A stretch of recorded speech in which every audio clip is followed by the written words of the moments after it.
Hey folks, Matt Easton here with my axe, and I'm going to be trying to do more frequent videos for you guys because I know that just like me, a lot of you are going to be stuck in the house at the moment, so I'll try and put out more regular videos as I've been doing. You might have noticed the last few days.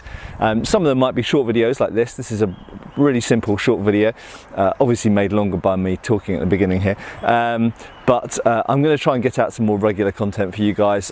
As always, suggestions for other videos, topics you'd like me to cover, even really small little things, even if they're one sentence answers, you know I can make 10 sentences out of one. So by all means, suggestions for videos below. But I was standing in the shower. I was going to say sitting in the shower, that'd be a bit weird. I was standing in the shower this morning, contemplating my axe, my beautiful axe here. So this is modelled on a Swedish 13th, 14th century battle axe. That is, I think it's in the National Museum of Sweden in Stockholm, and I think that's right. And this was made and given to me very kindly by Tord Bergelin at Thor's Forge, linked below, and he's also the guy that made my beautiful Dane axes as well. So amazing guy. He can actually make swords and knives and all sorts of stuff, but he has become somewhat famous for axes, and deservedly so. Beautiful thing. I was contemplating this question that comes up time and time again, where people, I think probably from a gaming background, be it role-playing games or maybe video games, I don't know, who have a perception that the axe is a better weapon for newbies or beginners, or if you're going to get rank and file soldiers, militia essentially, and churn them out and chuck them out in the field, that an axe is a better weapon than a sword. And I always come down on the side of the sword, saying why the sword is a better weapon for most people in most contexts, for most purposes. But there are some ways that axes are better, and I have spoken about this in a video before, so I'm not going to belabor that point, but I'm going to talk about one specific thing, and that is edge alignment. But before I talk about edge alignment, I just want to reiterate that the best weapon for rank and file, for militia, is never going to be an axe or a sword, because these are sidearms for the most part, unless you have large shields involved. If you've got large shields, that kind of changes the picture somewhat.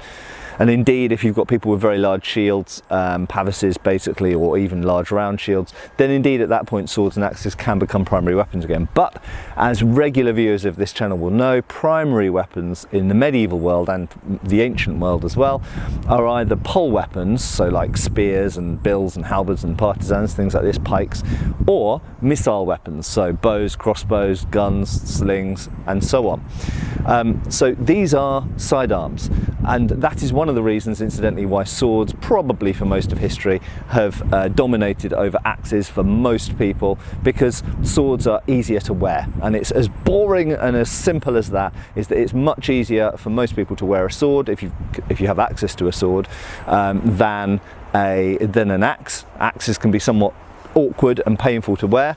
They can't slide into a scabbard like a sword can. But there are certain situations where the axe becomes preferable to the sword. For example, if you're fighting against armour, particularly mail armour, this is generally speaking a better weapon than a sword. Or if you don't have access to the technology to make swords, if you've got some iron or some steel, like if we talk about Native Americans, for example, if you have access to small axe heads, then clearly that's what they would use, because that's what they had access to.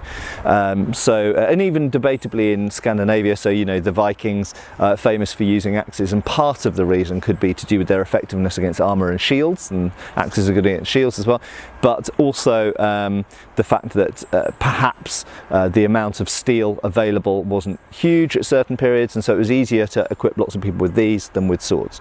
Right, I'm going to leave that point. So, edge alignment. The very simple way that this is a superior weapon, and therefore you could argue is better for less trained, less experienced people than a sword, is edge alignment. And that is quite simply because it has these projections that project out laterally from it, that give you a feeling in the hand, even if you have a circular shaft. This has got, as I prefer, a flatter shaft, so you're never going to mess up the edge alignment. You can always get the edge or the point aligned perfectly because you feel it in your hand without looking at it.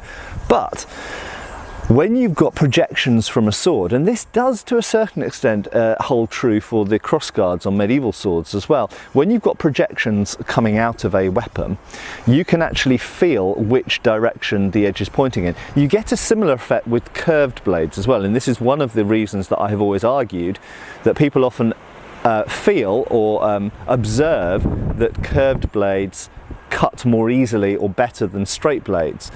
There are some physical characteristics to do with the curve that assist that. However, I think a lot of it is to do with edge alignment, and it's because the trailing blade or the curving blade gives you the feeling of the direction of the edge, so it's easier to get the edge aligned. I see a lot of people test cutting or chopping things with straight blades and messing up the edge alignment, and the narrower the blade gets and the less projections it's got outwards from it laterally, so something like a spadroon or a rapier, the harder it is to get your edge alignment right, and that equally is one of the reasons why narrower blades, there are other reasons as well, but it's one of the reasons why some people feel that narrower blades don't cut very well, is because it's so easy to mess up the edge alignment. And quite fundamentally, with an axe, it's very difficult to mess up your edge alignment because you can feel which direction the blade or the point is pointing in. Even, as I say, with a circular handle, and I do have circular handled axes, and those are a historical thing. There were axes in history. The Bulavar axe, for example, famous axe from India, has a circular handle. Certain types of Indo-Persian axe have Persian axes, battle axes have circular handles, all sorts.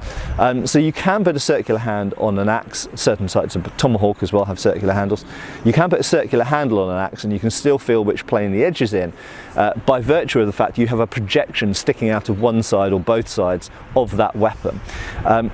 How often, just think about this for a second, how often do you see someone chopping wood with an axe and they mess up the edge alignment? Yes, it happens, but usually it's a deflection because someone's hit a hard spot in the wood or a knot or something like this, or they're getting tired or something like that. But generally speaking, anybody can pick up an axe and hack into a piece of wood with it. Their technique might suck, like in one of my recent videos where I wasn't really paying attention to what I was doing, but pretty much anybody can pick up an axe and chop into a piece of wood. So if they can pick up an axe and chop into a piece of wood, they can pick up an axe and chop into a person as well. The edge alignment is easy.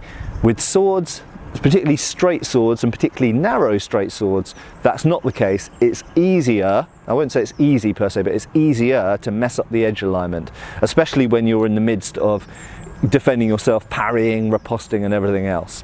Right, I'm going to wrap it up there. I hope that was suitably brief by my standards, but edge alignment with axes, it's one of the ways that you could argue that axes are a better tool or weapon to give to untrained people, and they're less likely to fail, and hitting with the edge obviously is going to have a lot more effect on the target, and therefore you could say in that sense it's a more effective weapon.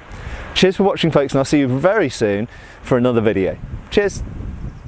Thanks for watching. We've got extra videos on Patreon. Please give our Facebook a like and subscribe if you haven't already. Cheers, folks.